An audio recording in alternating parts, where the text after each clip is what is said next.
guys! So, today, nasa opisina tayo ngayon, no? And, I am with my manager. Isa siya sa nakumbinsi ko na mag-low carb na din.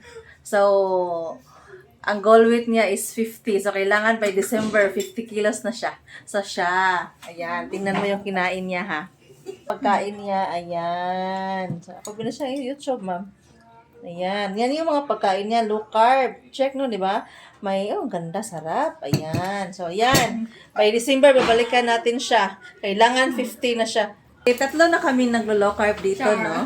So, tingnan niyo siya. So, yun yung mga, ito yung mga kasama ko na naglo-low carb na. So, kailangan by December, dapat na-reach na namin yung goal namin. Kung hindi man, at least, malapit na talaga. So, yan. Tingnan mo yung mga pagkain nila.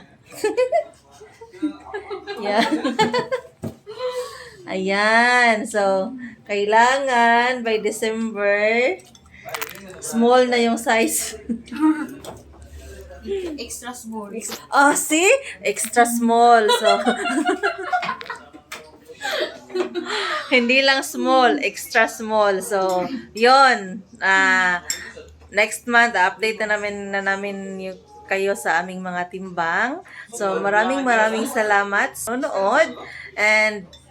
And subaybayan nyo kami sa aming weight loss journey. Sa hindi pa nakapag-subscribe dyan, pa-subscribe naman dyan.